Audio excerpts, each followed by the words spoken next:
A sick dying billionaire paid a poor black girl to bear his child, then everything changed. The contract sat on the mahogany desk like a death sentence wrapped in opportunity: $250,000 to carry a stranger's baby, sign away all parental rights, and disappear forever. Hey beautiful souls, welcome back to the channel. Before we dive into this absolutely incredible story, I need to know, where in the world are you watching from? Drop your city and country in the comments below.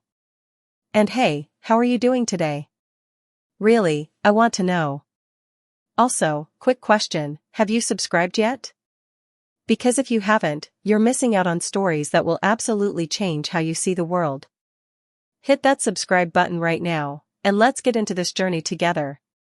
Nairobi Karenina's hands trembled as she held the pen. The lawyer's office smelled like old money and fresh desperation, leather-bound books, expensive cologne, and the faint metallic scent of her own fierce sweat. Through the floor-to-ceiling windows of the downtown Chicago high-rise, the city sprawled below like a glittering promise she'd never been allowed to touch. 23 years old. 3 jobs. 14-hour days. A dying mother in a county hospital with bills that multiplied like cancer cells. And now this. Miss Karenina, the lawyer said, his voice smooth as the silk tie around his throat. Mr. Gatsby is waiting for your decision. I should mention, he doesn't make offers like this twice. Nairobi looked up. I haven't even met him. Mr. Gatsby values his privacy. Especially now. The lawyer's expression flickered with something that might have been pity. He's not a well man. Stage 4 pancreatic cancer. 6 months, maybe less. He needs an heir. You need money. It's a business transaction. Business transaction. The words tasted like ash. She thought of her mother's latest hospital bill, $147,000, and climbing. The experimental treatment the insurance company denied.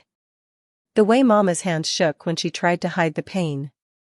Half up front, Nairobi heard herself say. Half when the baby's born. The lawyer smiled. Mr. Gatsby anticipated you'd negotiate. He's agreed to your terms, with one addition. Her stomach dropped. What addition? You'll live in his estate during the pregnancy. He wants to ensure the child receives optimal prenatal care.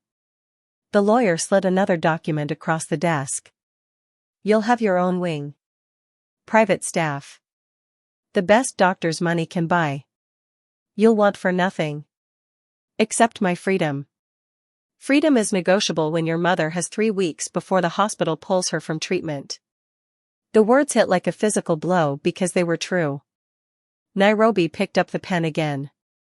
Her reflection stared back from the polished surface of the desk, a young black woman with intelligent eyes and cornrows she'd braided herself because salon visits were a luxury from another lifetime. Her grandmother's silver cross hung at her throat, the only inheritance she'd ever received. Forgive me, Grandma. The pen scratched across paper. Her signature looked like a stranger's handwriting. Excellent. The lawyer pressed a button on his phone. Send him in. Wait, what? I thought. The double doors opened. Nairobi's breath caught. The man who entered wasn't the wizened elderly billionaire she'd imagined. Julian Gatsby was perhaps 45, maybe younger. It was hard to tell when illness had carved hollows beneath his cheekbones and painted shadows under his storm-gray eyes. Tall, lean in the way of people whose bodies were consuming themselves. He moved with the careful precision of someone managing constant pain. But it was his eyes that stopped her heart. They held an ocean of secrets. Miss Karenina. His voice was whiskey smooth, educated, tinged with an accent she couldn't place. Thank you for agreeing to meet me. I thought you valued your privacy. A ghost of a smile. I do. But I'm not a monster. You deserve to see the man asking you to carry his child. He moved closer, and she caught his scent, sandalwood and something medicinal underneath. He didn't offer his hand. Instead, he studied her with an intensity that made her skin prickle. You're afraid, he observed. Shouldn't I be? Probably. He turned to the lawyer. Leave us. Mr. Gatsby, I don't think. Leave us. The lawyer gathered his documents and disappeared so quickly his expensive shoes barely made a sound. Silence flooded the room. Julian moved to the windows, his back to her. I'm dying, Miss Karenina. That's not melodrama, it's medical fact. I have 6 months if I'm lucky, 3 if I'm not. I built an empire worth $4.7 billion, and I have no one to leave it to. No family? None that matter. Bitterness edged his words. My father left my mother when she was pregnant with me. Said he didn't want children. Funny how patterns repeat themselves. Nairobi stood, drawn by something in his voice. Then why do this? Why have a child you'll never know? He turned, and the raw pain in his eyes nearly broke her. Because I need to know that some part of me continues. That my mother's bloodline doesn't end with my rotting corpse in a designer coffin. His jaw tightened. And because the vultures circling my company will tear it apart if there's no heir. Hundreds of people will lose their jobs. Legacies will be destroyed. So I'm a means to an end. We both are. He stepped closer. You need money for your mother. I need a child to secure my legacy. We're both desperate enough to make this devil's bargain. She should have felt insulted. Used. Instead, she felt the strange kinship of two people drowning in different oceans. The contract says I can never contact the child. Yes. That I have to disappear after birth. Yes. That's cruel. It's necessary. But his voice cracked on the last word. Trust me, Miss Karenina, this child will be better off without either of us in their life. They'll have money, opportunity, the best of everything.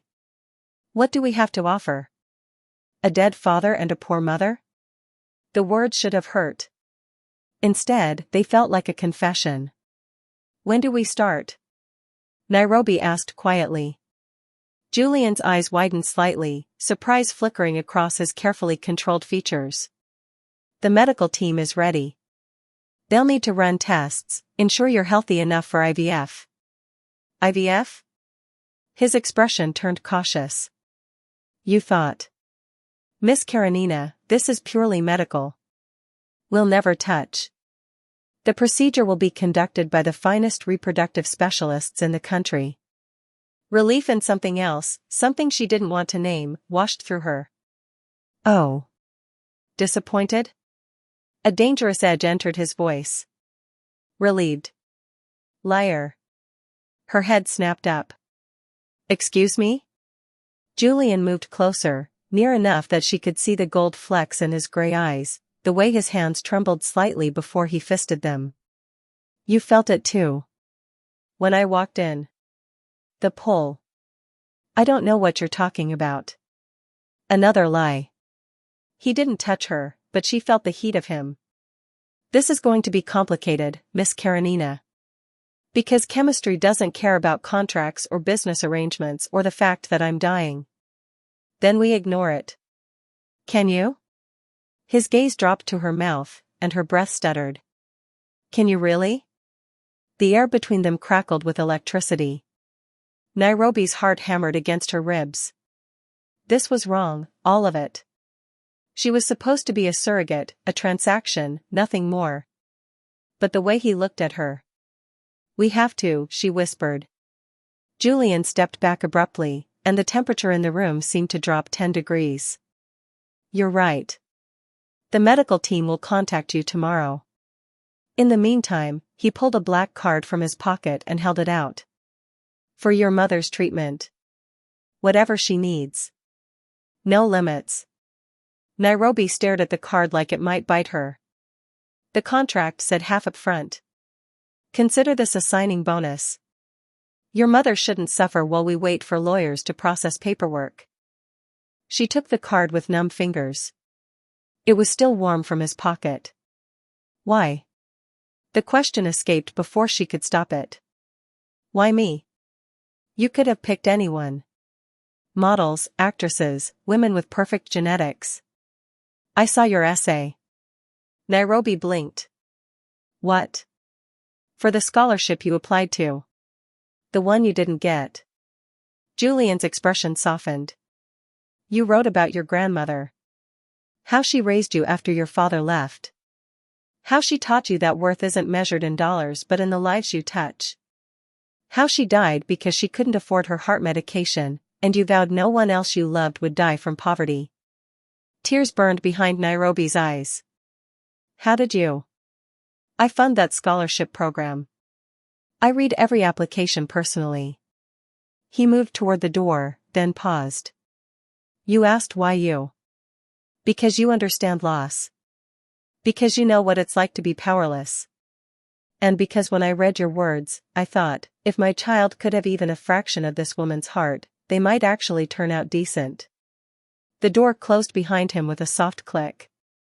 Nairobi stood alone in the cathedral-like silence of the lawyer's office, holding a credit card with no limits and a contract that would change her life forever.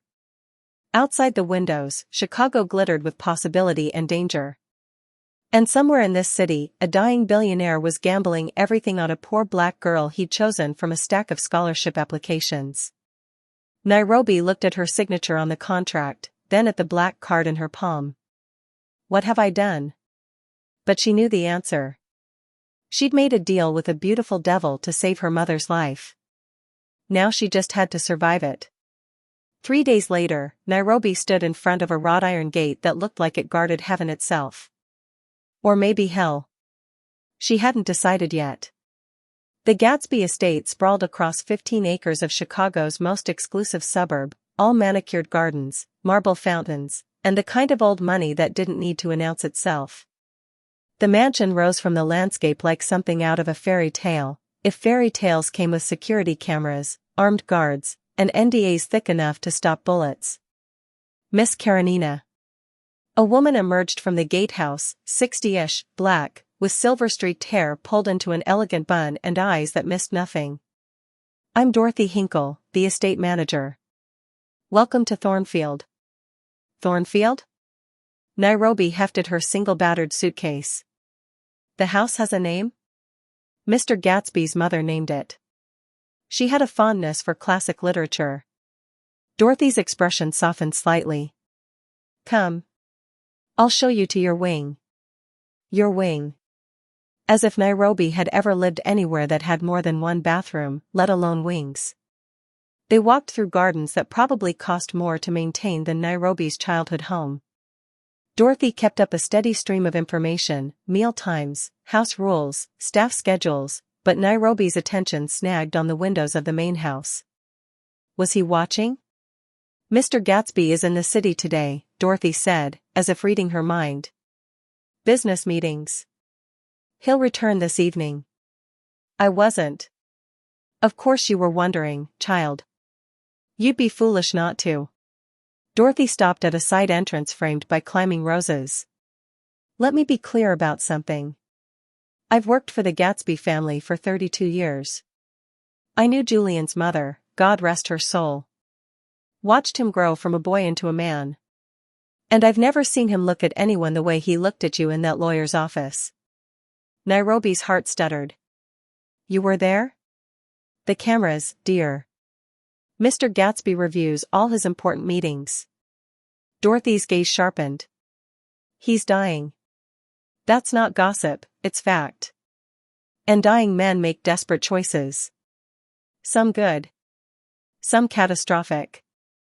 I haven't decided which category you fall into yet. I'm just here to carry his child for money. Yes, I read the contract too. Dorothy opened the door.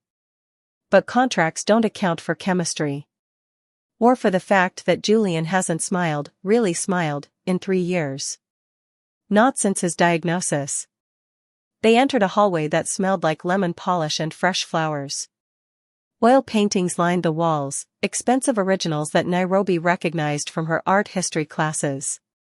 Did he smile? Nairobi asked quietly. When he looked at me? Dorothy's expression gentled. Like sunrise after a long darkness. The suite they'd prepared for her was larger than the entire apartment Nairobi shared with her mother. Floor-to-ceiling windows overlooked a private garden. A four-poster bed dominated the bedroom, dressed in linens that probably cost more than Nairobi made in a month. The bathroom had heated floors, a tub big enough to swim in, and toiletries from brands she'd only seen in magazines. "The closet is stocked with clothes in your size," Dorothy said. "If anything doesn't fit, let me know. Dr. Chen will be here tomorrow at 9 to begin your medical evaluation. Breakfast is served at 7 in the sunroom, but if you prefer to eat here, I'll come down." Nairobi set her suitcase on the floor, suddenly aware of how shabby it looked against the Persian rug. "I'm not used to being waited on." "You'll adjust." Dorothy moved to the door, then paused. "One more thing. Mr. Gatsby requested you join him for dinner tonight. 8 o'clock. The small dining room." Nairobi's stomach flipped. "That's not necessary. The contract said minimal contact." "The contract said a lot of things. Julian says you're dining together." Dorothy's smile held secrets. "Wear the blue dress. It'll match your eyes." "My eyes are brown." "Not in certain light, they're not." Nairobi spent the afternoon exploring her suite like a prisoner learning the dimensions of a gilded cage.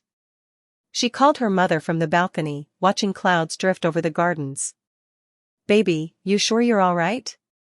Mama's voice was stronger than it had been in months. The new treatment was working. "Thank God, and Julian Gatsby's black credit card. This all sounds too good to be true." "It's complicated, Mama. Carrying a baby for money is always complicated." A pause. "But this man, Mr. Gatsby. He's treating you right?" Nairobi thought of storm gray eyes and a voice that cracked when he talked about his mother. "So far." "You be careful," Nairobi rose. "Rich men don't give money for nothing. There's always a cost." "I know, Mama. I'm starting to understand exactly how much this might cost me." After they hung up, Nairobi stood under a shower that had 7 different settings and water pressure that felt like a massage. She washed with soap that smelled like jasmine and honey, dried herself with towels so soft they felt illegal. The closet held exactly what Dorothy promised, designer clothes with the tag still attached, all in her size. Jeans that actually fit her curves. Silk blouses. Cashmere sweaters. And there, hanging in the center like a promise, a midnight blue dress that shimmered when she touched it. Wear the blue dress. Nairobi had never worn anything that cost more than $40. This dress probably cost more than her car. She put it on anyway. At 7:58 p.m., Nairobi stood outside the small dining room with her heart trying to escape her chest. Through the partially open door, she could see candlelight. Hear the soft clink of crystal. Smell something delicious that made her stomach growl despite her nerves. "It's just dinner. A business dinner. You can do this." She pushed open the door. Julian stood at the far end of a table set for 2, pouring wine with careful precision. He'd changed from the suit he wore at the lawyer's office into dark slacks and a charcoal sweater that somehow made him look both more casual and more devastating. He looked up, saw her, and went completely still. The wine bottle hovered in midair. "Miss Karenina." His voice came out rough. "You look uncomfortable," Nairobi finished. "These clothes aren't me. This whole thing isn't me. I feel like I'm playing dress-up in someone else's life." Something flickered in his eyes, surprise, maybe respect. "Then take off the dress." Her eyebrows shot up. "Excuse me?" "Not literally." A ghost of a smile. "I meant wear what makes you comfortable. The clothes are tools, not requirements. If you'd rather wear jeans and your grandmother's cross, wear that." Nairobi's hand went automatically to her throat, where the silver cross hung against the blue fabric. "How did you?" "You touched it 17 times during our first meeting. When you were nervous. Thinking. Making decisions." Julian set down the wine bottle. "I notice things. That's either very observant or very creepy." Can't it be both? He pulled out a chair. Please. Sit. The food will get cold, and Chef Bernard will never forgive me. Nairobi sat, hyper-aware of how the candlelight played across Julian's features, softening the illness-carved angles into something almost unbearably beautiful. Stop it. He's your employer. This is a transaction. But her heart wasn't listening. A woman in chef's whites appeared with covered plates. Nairobi recognized her from the kitchen windows. Latina, maybe 50, with kind eyes and flower on her sleeve. Miss Nairobi, I'm Bernard. Yes, Bernard, my mother had a sense of humor. She set down the first plate with a flourish. Pan-seared salmon with lemon butter, roasted asparagus, and wild rice. If you don't like fish, I'll make you something else. Anything else? I live to feed people. It smells amazing, Nairobi said honestly. Bernard beamed. I like her, Mr. Julian. She has good taste. She disappeared back to the kitchen. Bernard has been trying to fatten me up since my diagnosis, Julian said, picking up his fork. She thinks cancer can be defeated with enough garlic butter. Can it? If it could, I'd be immortal by now. He took a small bite, chewed carefully. Nairobi noticed he ate like someone who had to think about it, who couldn't trust his body to cooperate. They ate in silence for a moment. The food was incredible, better than anything Nairobi had ever tasted. But she could barely focus on it with Julian sitting across from her, candlelight catching the gold in his eyes. Why did you really want to have dinner? She asked finally. Julian set down his fork. Because you're living in my house, carrying my child, or you will be, and I realized I know almost nothing about you beyond a scholarship essay. The contract said minimal personal contact. I'm dying. The contract can be flexible. He leaned back, studying her. Tell me something true, Nairobi Karenina. Something that wasn't in your essay. She should have deflected. Kept it professional. Instead, she found herself saying, I'm terrified. Of what? All of it. This house. The money. You. She met his gaze. Mostly of what happens after. When I give you the baby and go back to my real life. How do I just forget? Julian's expression went carefully blank. The money will help. You can start over. Go to school. Give your mother everything she needs. Is that what you tell yourself? That money fixes everything? Money fixes most things. Not loneliness, Nairobi said softly. Not dying alone. The words hung between them like a challenge. Julian's jaw tightened. You don't know anything about me. I know you read scholarship applications personally. I know you named this house after your mother. I know you look at me like I'm water and you're drowning. Nairobi's voice dropped. And I know you're just as terrified as I am. Silence crashed over the table. Then Julian laughed, a real laugh, rough and surprised and painfully genuine. God. You're dangerous. Why? Because you see too much. He stood abruptly, moved to the window overlooking the gardens. I brought you here to make this easier. Dinner, conversation, pretending we're two normal people instead of what we actually are. But you won't let me pretend, will you? Nairobi rose, drawn to him like gravity. What are we actually? He turned, and the look in his eyes stole her breath. Two broken people making a terrible choice that might save us both or destroy us completely. Which do you think it'll be? I don't know. He stepped closer. But I'm starting to suspect the answer depends on whether I can keep my hands off you. Heat flooded through her. The contract. Fuck the contract. His voice went rough. You feel this. I know you do. The pull. The. Mr. Gatsby.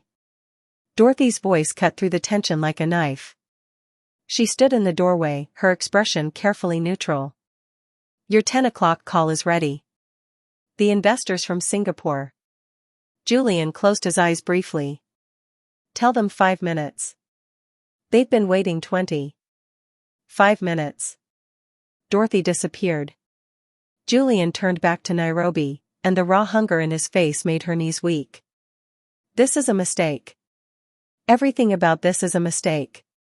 But I can't stop thinking about you. We barely know each other. Does it matter? He lifted a hand, hesitated inches from her face. Tell me to leave. Tell me this is just business and I'll walk away. I'll keep our interactions professional, clinical. We'll follow the contract to the letter. Nairobi's heart hammered. She should say yes. Agree. Protect herself. Instead, she whispered, what if I don't want you to walk away? Julian's control shattered. His hand cupped her face with devastating gentleness. His thumb traced her cheekbone, and Nairobi's eyes fluttered closed at the sensation. This is going to ruin us both, he murmured. I know. We should stop. Right now. Before. Julian. She opened her eyes, held his gaze. Shut up and kiss me. So he did. His mouth met hers soft at first, questioning, giving her every chance to pull away. But Nairobi rose on her toes and kissed him back with all the desperate loneliness she'd been carrying, and Julian groaned against her lips. The kiss deepened. His hands slid into her hair. She gripped his sweater, pulling him closer, tasting wine and want and something that felt dangerously like destiny. When they finally broke apart, both breathing hard, Julian rested his forehead against hers. I have 6 months to live, he said roughly. Probably less. Getting involved with me is the worst decision you could make. Then I guess I'm good at bad decisions. Nairobi smiled shakily. Besides, you're not the only one who's dying. His head snapped up. What? We're all dying, Julian. Some of us just have a clearer deadline.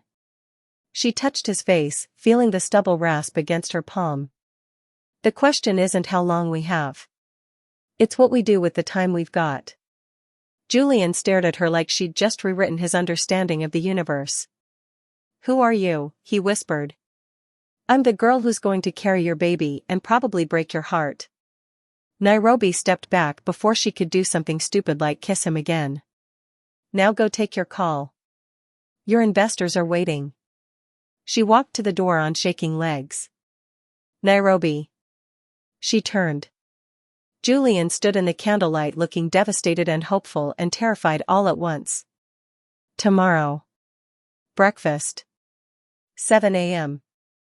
I'll be there. And Nairobi? Wear whatever you want. Jeans, sweats, a ball gown.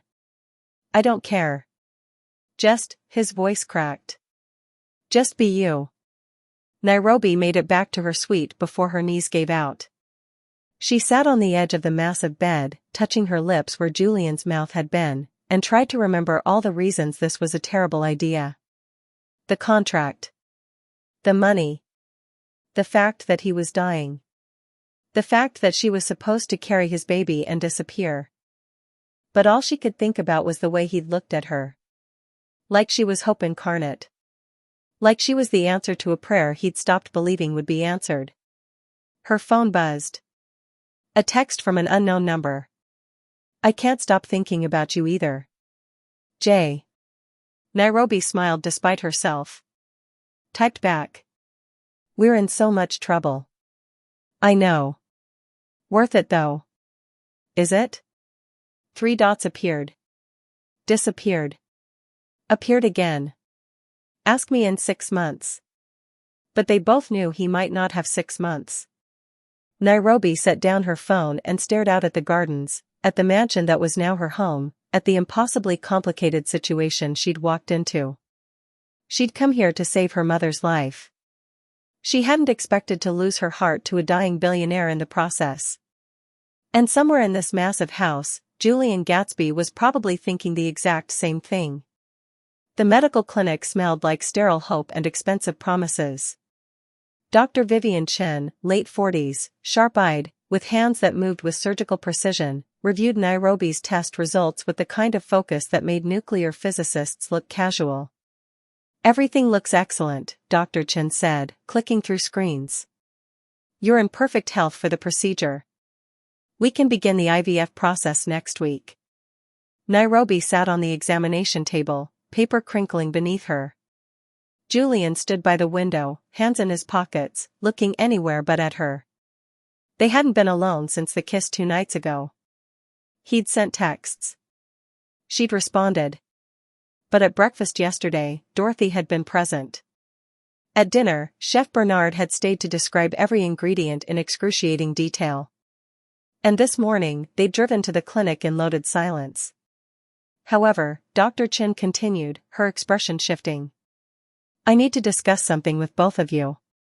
Julian turned. "What's wrong?" "Nothing's wrong. But there's a complication with Mr. Gatsby's stored samples." Dr. Chen pulled up a chart. "The viability is lower than we'd hoped. Your illness and treatments have affected the quality. We have enough for 2, maybe 3 attempts. After that, there's no backup plan," Julian finished, his voice flat. Nairobi's stomach dropped. "What are the success rates?" "With IVF, typically 40 to 50% per cycle for someone your age. But given the sample quality, I'd estimate 30%. Maybe less." The numbers hung in the air like a death sentence. "So we might go through this entire process and end up with nothing," Nairobi said quietly. "It's possible." Dr. Chen looked between them. "Which is why I need to ask, have you considered natural conception?" The room's temperature spiked about 40 degrees. "No," Julian said sharply. "The contract specifies." "I know what the contract says. I also know biology." Dr. Chen's expression remained professional, but her eyes held challenge. "Natural conception would significantly increase your chances. The samples we'd use for IVF are compromised. But if Mr. Gatsby can still..." "I can," Julian bit out. Heat flooded Nairobi's face. "Then statistically speaking, natural conception gives you the best odds of achieving pregnancy." Dr. Chen closed her laptop. "I'm not telling you what to do. I'm giving you medical facts. The choice is yours." She left them alone. Silence screamed through the room. "No," Julian said finally, still facing the window. "Absolutely not. We stick to the plan. IVF. Clinical. Professional. Even if it doesn't work? We'll make it work. And if we can't?" Nairobi slid off the examination table. "Julian, you heard her.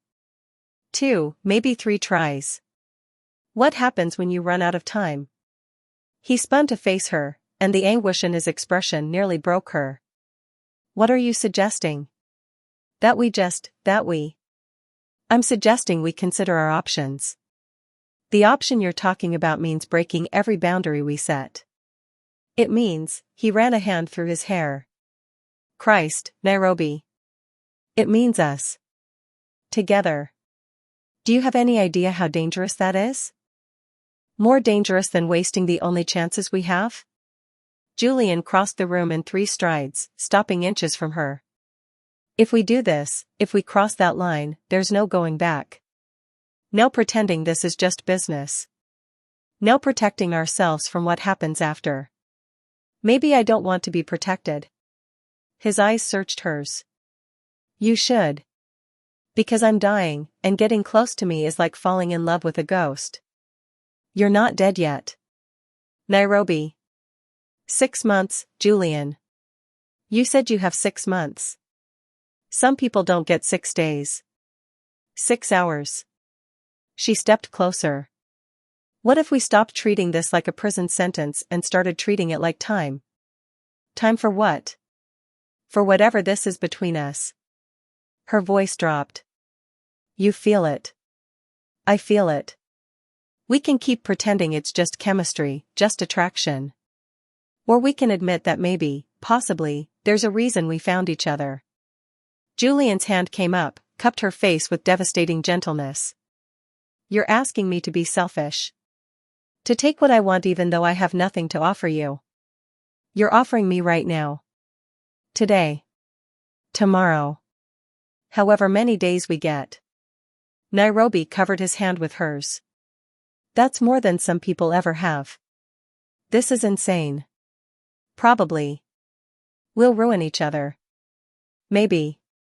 I don't even know if I can, his voice cracked. The cancer, the treatments. I'm not the man I was.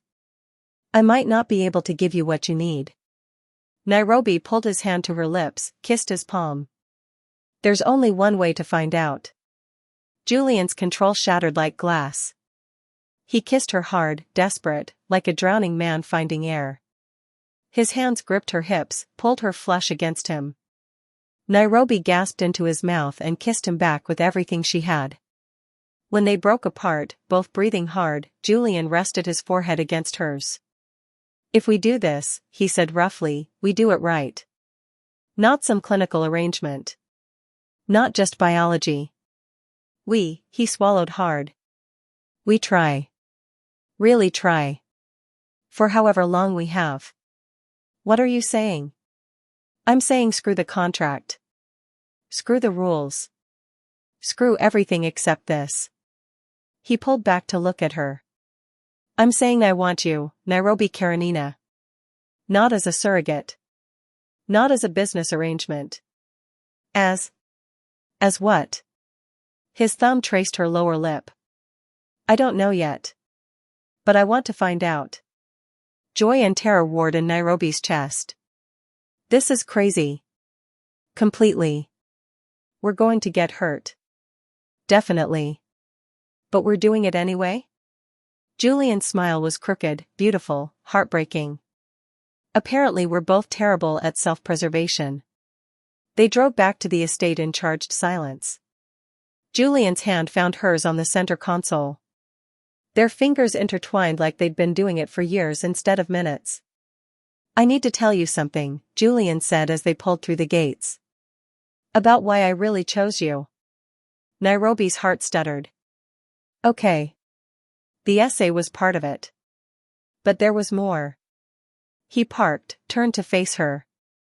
3 months ago, I was at your mother's hospital. Getting my own treatments. I saw you in the cafeteria. What? You were counting change for coffee. You didn't have enough, so you put it back. Then you saw an elderly woman struggling with her food tray, and you helped her to a table. Sat with her. Talked to her. Made her smile. Julian's voice went soft. You gave her the time you should have spent on break.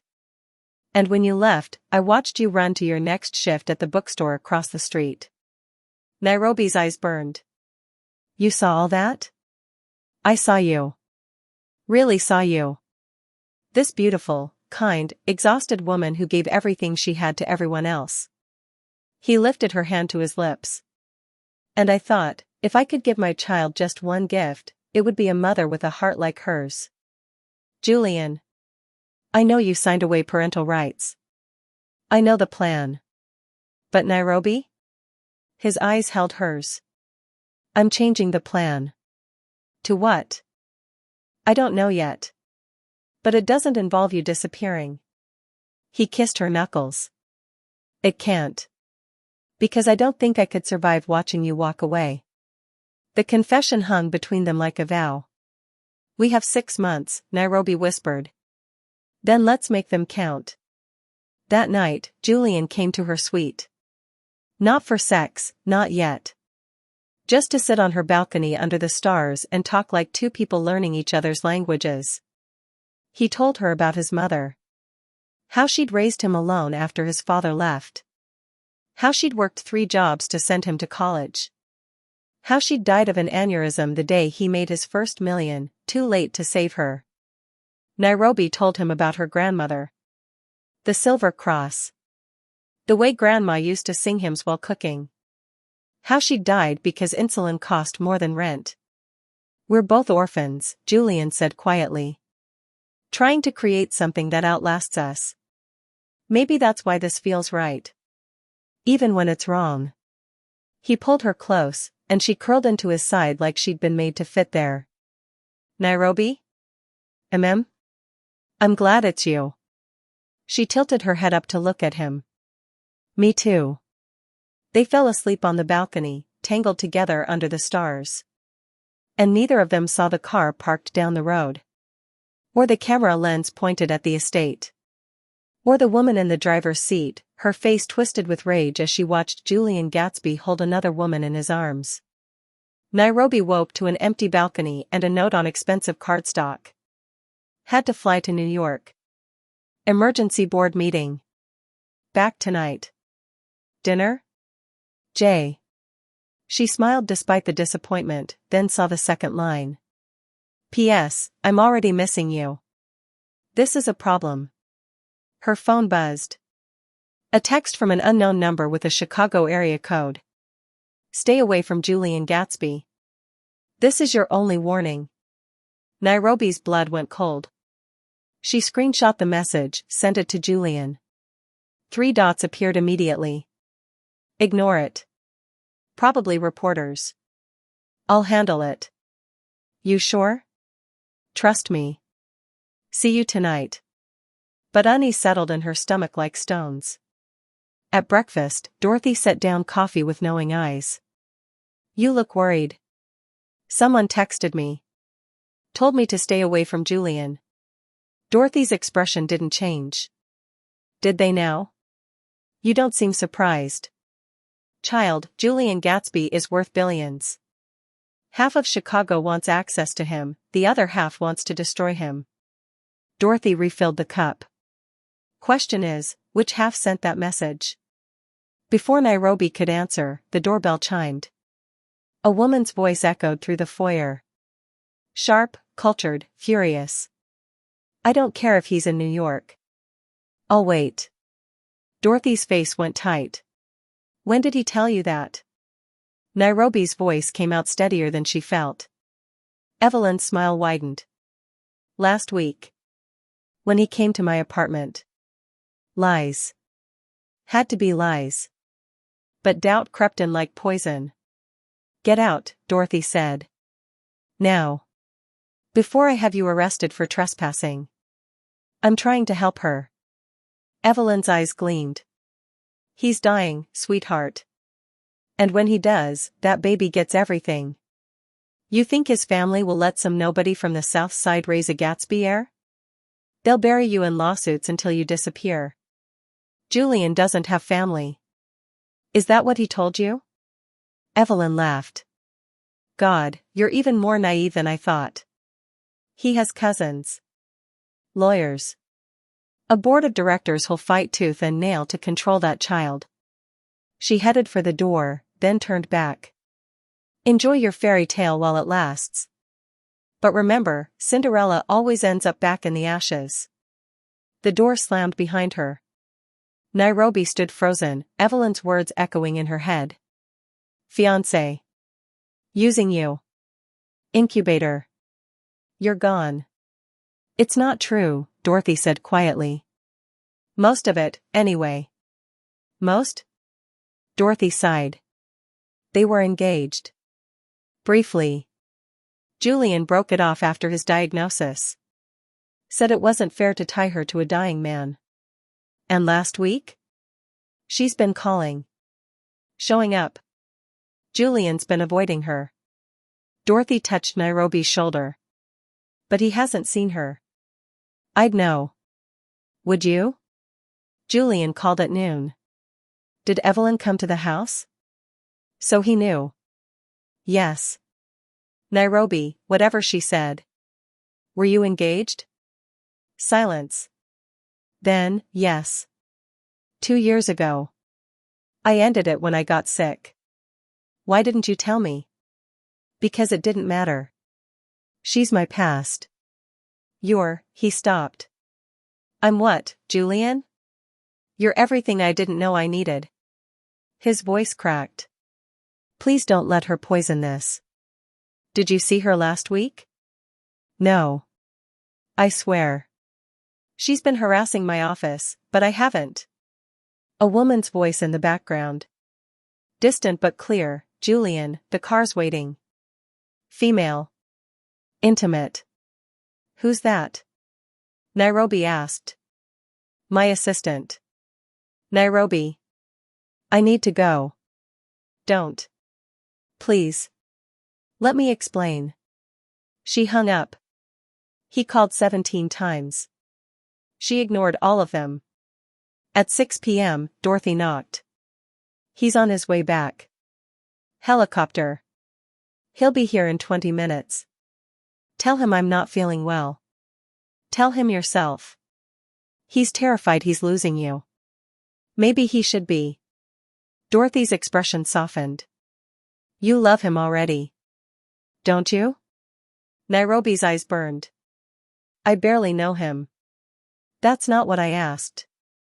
It doesn't matter. This whole thing is temporary. 6 months, then.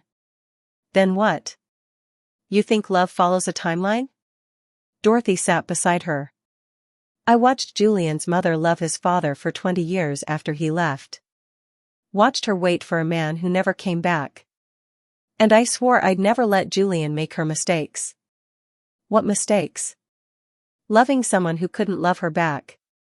Dorothy took Nairobi's hand. But with you? Child, I've never seen him fight so hard to hold on to something. That boy is in love with you. Terrified of it. But in love nonetheless. In love? We've known each other a week. Sometimes that's all it takes. Dorothy stood. He'll be here soon. You can hide, or you can face him. But running won't make it hurt less when he's gone. She left Nairobi alone with the truth. The helicopter landed at 6:47 p.m.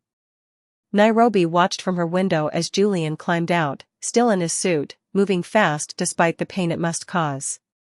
He headed straight for her wing. She opened the door before he could knock.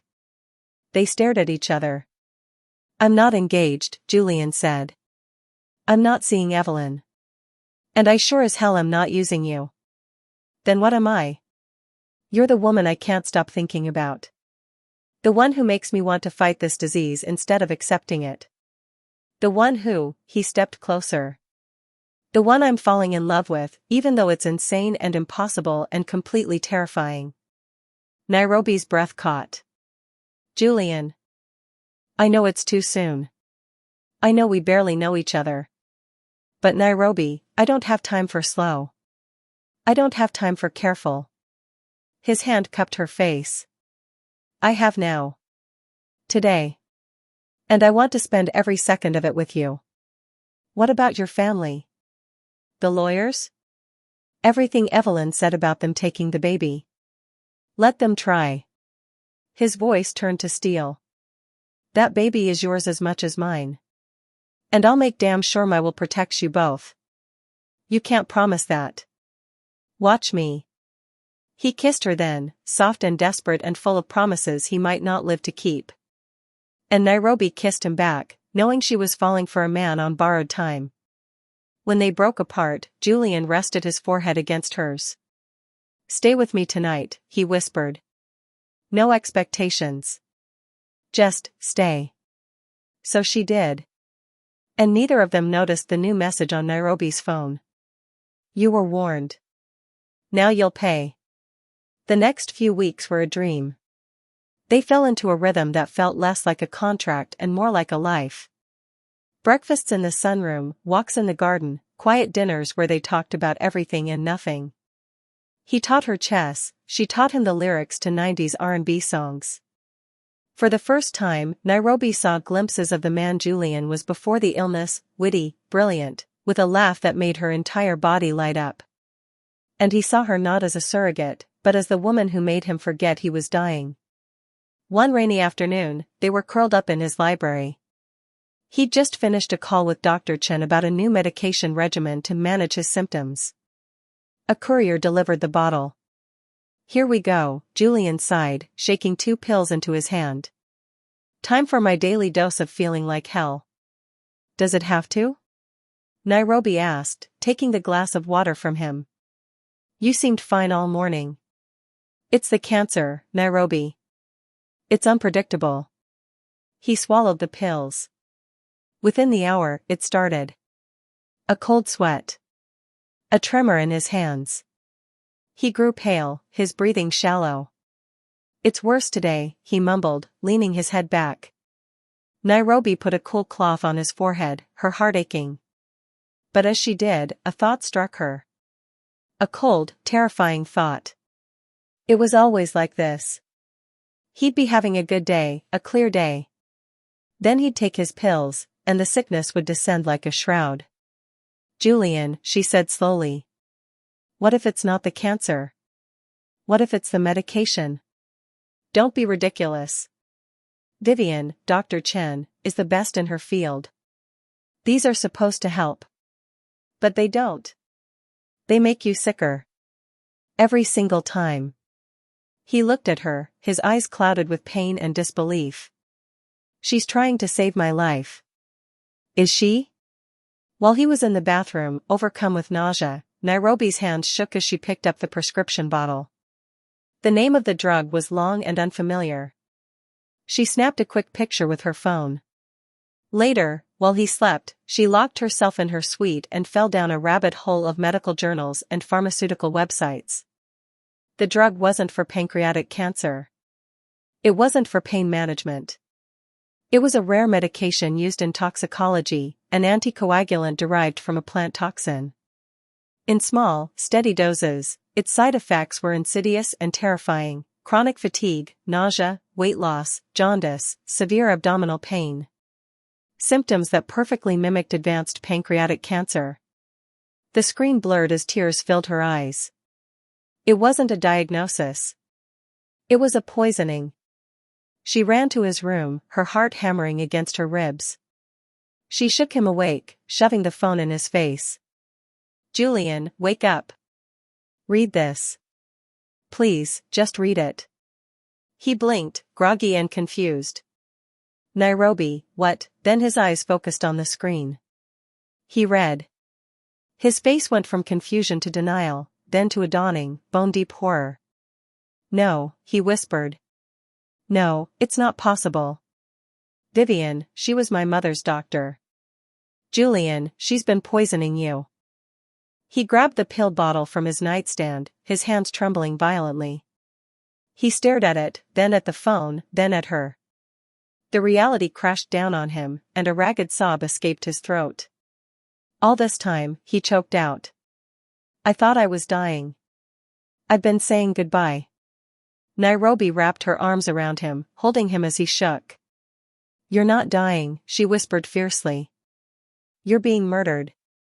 He clung to her, the dying billionaire, suddenly a terrified man betrayed by the one person he trusted with his life. She was no longer just his surrogate or his lover, she was his anchor in a world that had just been torn apart. But why? He rasped, his face buried in her hair. Why would Vivian do this? And that was the new, terrifying question. The disease wasn't the enemy anymore. The enemy was a person. A person who knew about Nairobi. A person who wanted Julian weak, isolated, and writing a will. And standing in the shadows behind Dr. Chen, Nairobi could almost see the smug, smiling face of Evelyn Stratton. The stakes had just changed. This was no longer about a baby or a contract or a 6-month timeline. This was about survival. We can't call the police, Julian rasped, pacing the library with a frantic energy Nairobi had never seen. The poison had been flushed from his system for less than a day, but clarity had replaced weakness with raw, terrified adrenaline. Vivian is a respected oncologist. Evelyn's family practically owns the DA's office. They'll say I'm delusional, that my grief-stricken fiancé is trying to protect me from a gold-digging surrogate. They'll use you against me. Nairobi's hand went to her stomach. So what do? We can't stay here. This house isn't safe. You're right. You need to leave. Tonight. Julian grabbed her arms, his eyes wild. I'll transfer money to an offshore account for you. Go somewhere they can't find you. I'll fight them, I'll expose them, but you have to be safe. No. Nairobi's voice was fierce. I'm not leaving you. We do this together. Before he could argue, the library doors burst open. Dorothy Hinkle stood there, her face ashen. They're here. Behind her, two imposing men in dark suits, men Nairobi had never seen before, flanked Evelyn Stratton and Dr. Vivian Chen. Evelyn's face was a mask of triumphant pity. Dr. Chen's was one of cool, clinical concern. Julian, darling, Evelyn cooed, rushing to his side. Thank God we got here in time. We know what she's been telling you. Julian shoved her away. Get out of my house. See? Dr. Chen said to the men, her voice calm and authoritative. The paranoia is escalating. He's a danger to himself. She held up a syringe. I have a sedative. It will help calm him. That's not a sedative, it's poison. Nairobi screamed, moving to stand in front of Julian. She's been poisoning him for months. Evelyn laughed, a cruel, sharp sound. Oh, this is even better than I'd hoped. She's completely brainwashed you. She turned to the security men. This woman is a fantasist we hired as a surrogate. She's been manipulating Mr. Gatsby, trying to extort money from him. We have reason to believe she's the one who's been tampering with his medication. That's a lie. Julian roared, but a wave of dizziness, an aftershock of the poison, made him stumble. It was all they needed. One of the men grabbed Nairobi. She fought, kicking and scratching, but he was too strong. Let her go. Julian lunged forward, but Dr. Chen was faster. She jabbed the needle into his arm. His eyes widened in shock, then rolled back in his head as he collapsed. Julian! Nairobi's scream was torn from her throat. Don't worry, Dr. Chen said, looking down at his unconscious form. He'll be much more manageable now. You murderers, Nairobi sobbed as the guard dragged her from the room. She's hysterical, Evelyn said with a dismissive wave. And a thief. She nodded to the other guard, who was coming out of Nairobi's suite holding a velvet pouch. He emptied it onto a table. A pair of diamond earrings, the ones Evelyn had worn the day she came to the house, clattered onto the wood. I knew it. Check her accounts. I'm sure you'll find she's been funneling his money away. No. Julian gave me access. He wanted me to be safe. Of course he did, Evelyn purred. Remove her from the property. And call the police. I'd like to press charges. Dorothy tried to intervene, her voice shaking with rage, but one of the guards simply shoved her aside. Stay out of it, old woman, or you'll be out on the street. They dragged Nairobi through the grand foyer, past the priceless paintings and marble floors, and threw her out of the front door onto the gravel drive. The heavy iron gates slammed shut behind her, a final, definitive clang. She was outside. Alone. With nothing but the clothes on her back. Her phone, her wallet, her entire life, was locked inside that gilded prison. Rain began to fall, cold and merciless, soaking her thin sweater. She pounded on the gates, screaming Julian's name until her voice was raw and her fists were bloody, but no one came. The world she had just begun to build had been obliterated in less than 10 minutes. She stumbled away from the house, down the long, dark road, with no destination and no hope. Evelyn's words echoed in her mind, Cinderella always ends up back in the ashes. She was poor again. Powerless again. And the man she loved was in the hands of his would-be murderers, helpless. A wave of nausea, sharp and sudden, bent her double.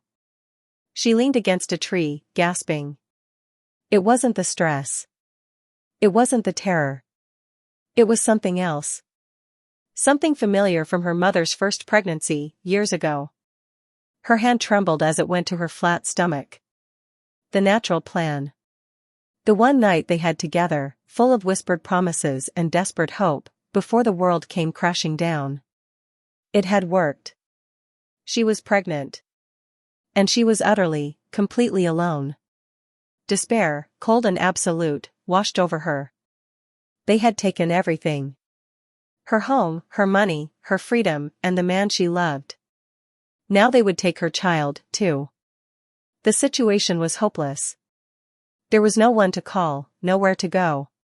She had lost.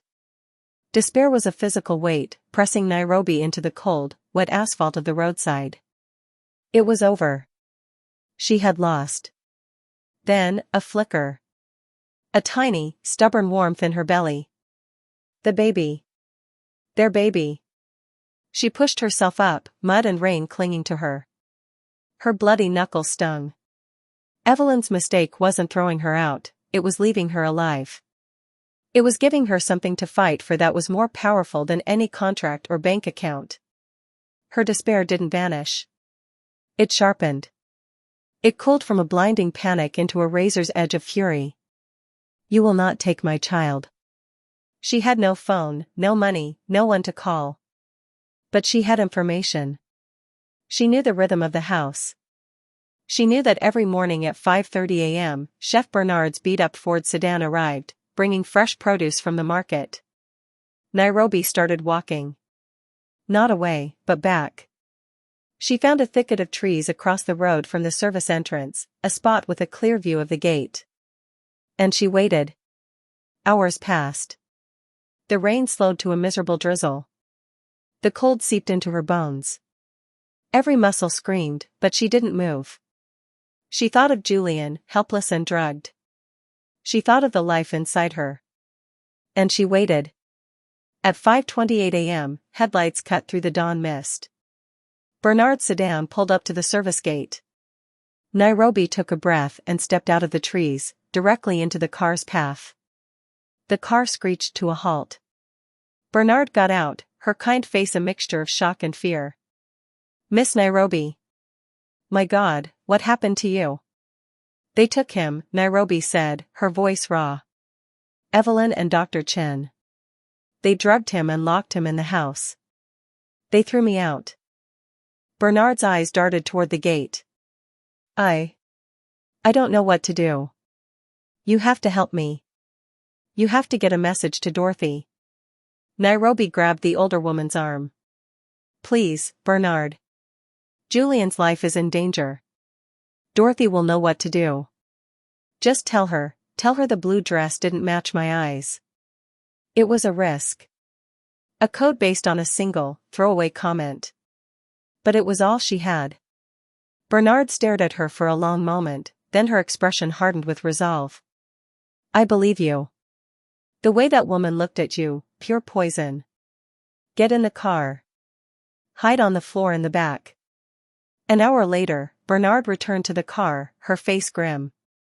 She handed Nairobi a steaming cup of coffee, a warm blanket, and a slip of paper. Dorothy said they have Julian locked in the master suite. She can't get to him. But she gave me this. Bernard's finger tapped the paper. Julian was always paranoid. He said if his main security was ever compromised, this was the real failsafe. On the paper was a name and a phone number. Leo Valdez. Head of Special Projects. Leo isn't on the estate payroll, Bernard explained, handing Nairobi her own burner phone. He answers only to Julian. Dorothy is Julian's designated proxy if he's incapacitated. She says to tell him the code word, Thornfield. Nairobi's shaking fingers dialed the number. A man answered on the first ring, his voice calm and professional. Valdez. My name is Nairobi Karenina, she said, her voice gaining strength with every word. I'm calling on behalf of Dorothy Hinkle. Julian Gatsby is being held against his will at his estate. She took a breath. The code word is Thornfield. There was a half-second of silence. Then, the sound of a keyboard clicking. I have your name on the authorization list, Miss Karenina. Your biometrics were scanned when you first entered the property, Valdez said, his tone shifting from professional to lethal. We've been monitoring low-level comms disruption at the estate for 12 hours. Now we have confirmation of a hostile takeover. I'm 5 minutes out. Stay where you are. We're coming to get you. Nairobi closed her eyes, relief and adrenaline flooding her system. The cavalry was coming. Don't worry about getting me, she said, her voice like steel. Just get me back inside that house. Leo Valdez wasn't what Nairobi expected. He was compact, maybe 5'8", with sharp eyes and a kind of stillness that came from military training. He arrived with 4 operatives, 3 men and 1 woman, all dressed in black tactical gear that looked nothing like the fumbling rent-a-cops Evelyn had brought. Miss Karenina, he said, shaking her hand with surprising gentleness. Julian briefed me about you 2 weeks ago. Said if anything ever happened to him, you were priority 1. His eyes assessed her, muddy, bloody, pregnant, furious. He chose well. Can you get him out? Already in motion. Dorothy disabled the new security system remotely 10 minutes ago. We own the cameras now. He handed her a tablet showing live feeds from inside the house. We go in quiet. Extract Julian. Secure evidence. Then we let the FBI handle the rest. FBI? Poisoning a billionaire crosses federal lines. Mail fraud, wire fraud, attempted murder, Dr. Chen's been sloppy. He smiled grimly. We've been building a case for 3 days. Dorothy sent us Julian's blood work. The pharmacy records. Everything. 3 days? Nairobi's head spun. How? Dorothy Hinkle has worked for the Gatsby family for 32 years. You think she didn't notice her boy was being poisoned? Valdez tapped the tablet. She just needed proof. You gave her that. Now we finish it. On the screen, Nairobi could see Julian's bedroom. He lay motionless on the bed, and 4 drip in his arm. Dr. Chen sat beside him, checking her phone. Evelyn paced by the window, drinking champagne. Celebrating. Rage, white-hot and purifying, flooded through Nairobi. I'm coming with you. Ma'am, that's not. I'm coming with you, she repeated, her voice leaving no room for argument. That's my baby's father in there. And I'm not waiting in a car while you save him. Valdez studied her for a long moment, then handed her a Kevlar vest. Stay behind me. Do exactly what I say. Understood? Understood. They moved through the gardens like shadows. The estate was massive, but Valdez's team knew every entrance, every blind spot. They entered through the conservatory, a glass-walled room filled with exotic plants that Julian's mother had loved. Dorothy met them inside, her face etched with fierce determination. She handed Valdez a master key. They changed the locks on his suite. But they didn't know about the servants' passage. She led them through a hidden door behind a bookshelf, up a narrow staircase that servants had used a century ago. The passage opened directly into Julian's bathroom. Through the crack in the door, Nairobi could see him. Still unconscious. Pale. The 4 bag hanging above him was labeled saline, but Nairobi knew better. Dr. Chen checked her watch. Another hour and we can move him to the private facility. Once he's there, we'll have complete control. And the girl? Evelyn asked, pouring more champagne. Arrested by now, I'd imagine. The evidence we planted will hold up long enough. By the time anyone questions it, Julian will have signed the new will, and, Dr. Chen smiled. Well, tragic overdose. Grief-stricken billionaire, unable to cope with his fiancée's betrayal. Make it look good, Evelyn said. I want people to feel sorry for me. Nairobi's hands clenched into fists. Valdez put a hand on her shoulder, his expression saying wait. Dr. Chen stood, moving toward the 4 bag. She pulled a small vial from her pocket, clear liquid that caught the light. This should do it.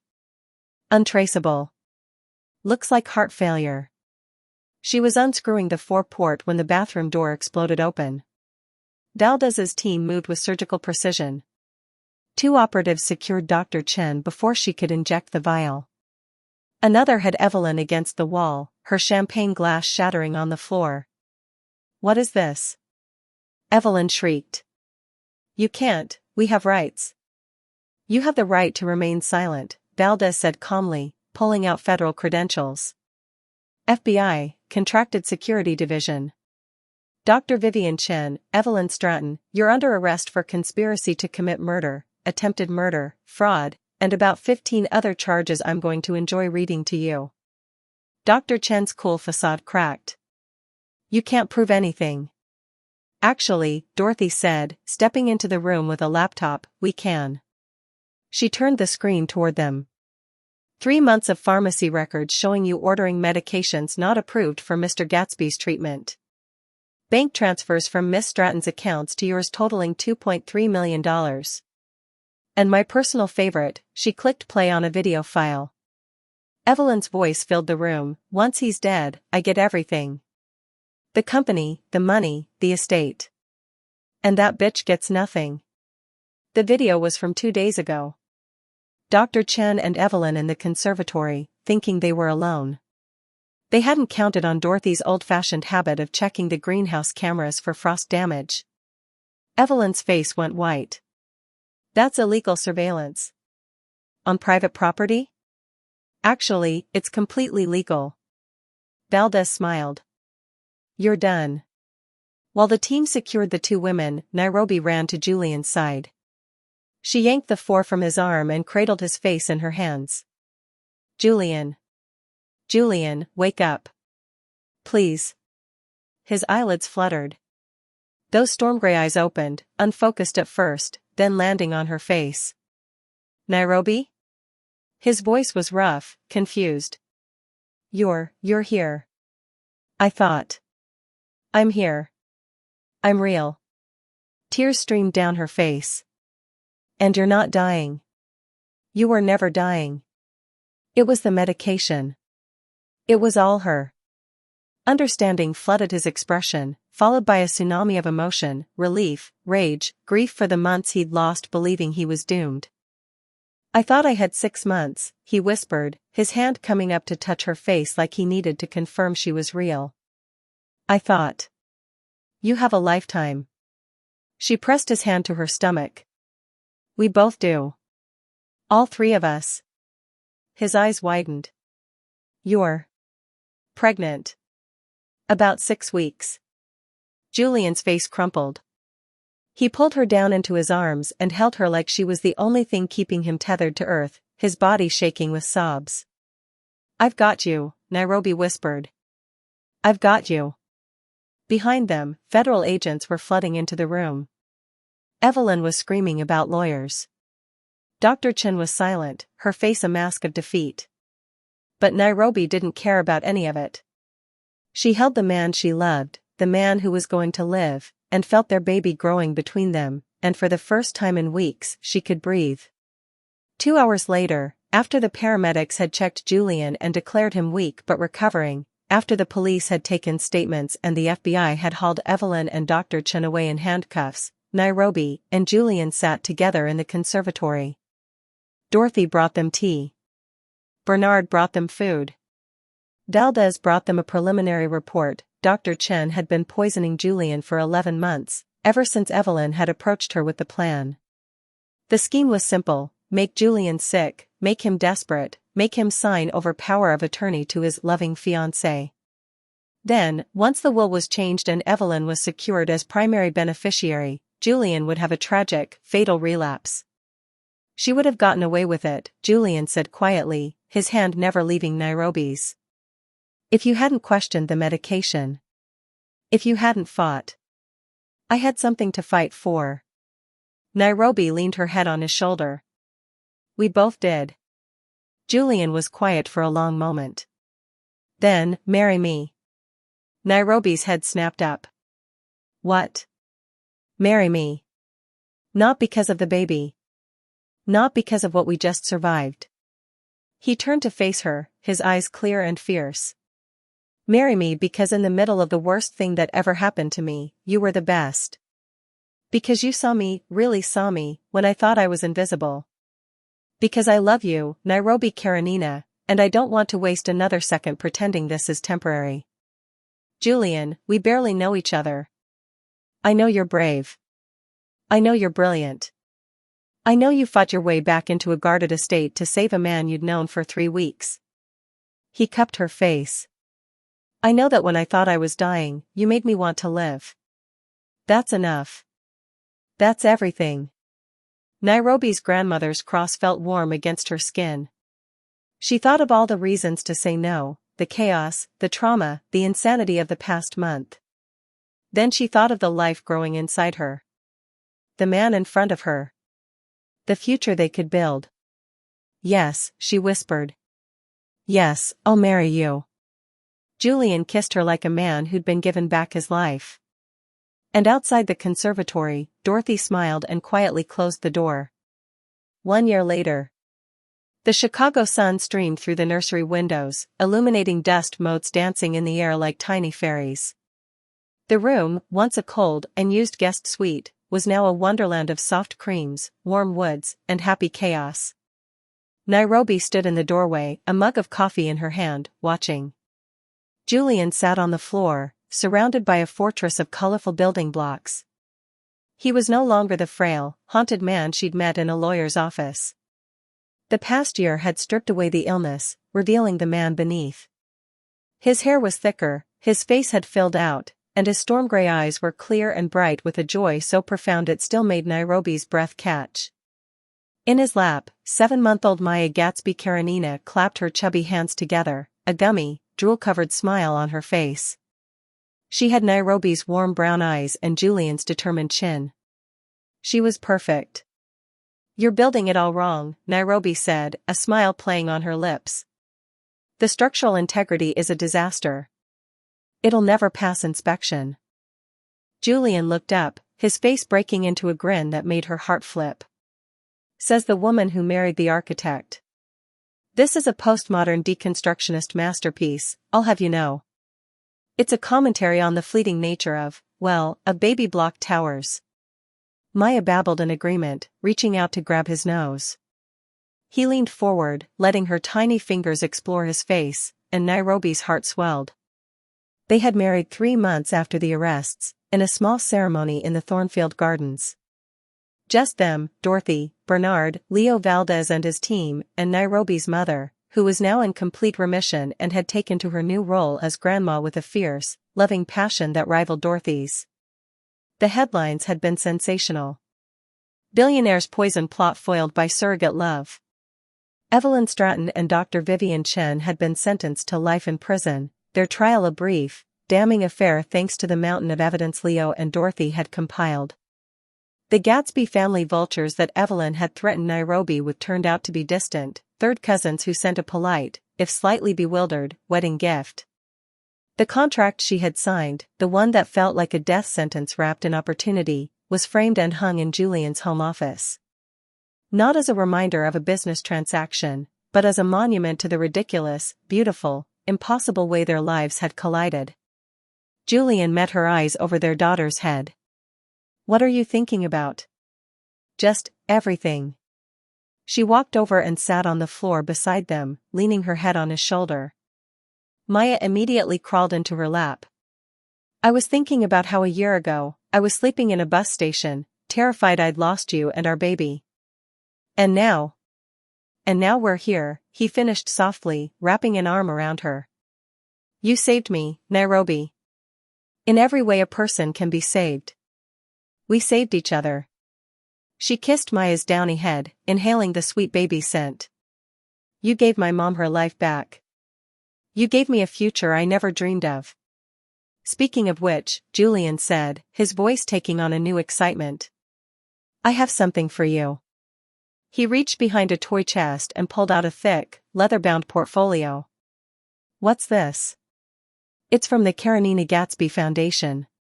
He opened it on her lap. Inside were architectural drawings, budgets, and mission statements.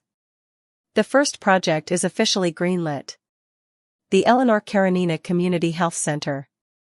South Side, 3 blocks from where you grew up. Tears sprang to Nairobi's eyes as she looked at the plans. It was more than a clinic. It was a state-of-the-art facility offering primary care, mental health services, and a subsidized pharmacy, all free to the community. Named after her grandmother. Julian. You run it, he said, his expression serious. You're the president of the board. You make the decisions. The foundation's endowment is set, it'll fund this clinic, and hundreds more like it, forever. This is your legacy, Nairobi. The one you wrote about in that scholarship essay. Worth isn't measured in dollars, but in the lives you touch. She looked from the plans to his face, her heart overflowing. He hadn't just given her a life of comfort, he had given her a life of purpose. He understood her deepest desire, to ensure no one else died because they were poor, and had given her the power to make it a reality. I love you, she whispered, the words feeling too small for the emotion behind them. I love you, too, he said, kissing her softly. And I have one more surprise. He stood and pulled her to her feet, leading her to the nursery window. Down on the lawn, Dorothy was setting up a picnic blanket. Nairobi's mother was chasing butterflies with a delighted shriek. Bernard was unloading a basket overflowing with food. Even the stoic Leo Valdez was there, awkwardly holding a bouquet of flowers. What's all this? It's Tuesday, Julian said with a shrug. And we're alive. And we're all together. Seems like a good enough reason to celebrate. Nairobi laughed, tears of pure joy streaming down her face. She looked at her family, the one she was born into and the one she had found. She looked at her husband, healthy and whole. She looked at their beautiful daughter, babbling happily in her arms. She had walked into a deal with a dying billionaire to save her mother's life. She hadn't known she would end up saving his, too. She hadn't known she would find love, a family, and her own purpose along the way. It was messy. It was complicated. It was the most beautiful story she had ever known. Julian wrapped his arms around her and Maya from behind, resting his chin on her shoulder as they looked out at their life. Happy, he murmured into her ear. Nairobi leaned back against him, feeling the steady beat of his heart against her back, a rhythm she once thought would be silenced forever. More than I ever thought possible, she said. Now, let's go eat. I have a feeling Bernard made her famous garlic butter breadsticks, and our daughter needs to be introduced to their magic. Hand in hand, they walked out into the sunshine, a family forged in desperation and rebuilt in love, ready for the lifetime of ordinary, beautiful Tuesdays that lay ahead. The end.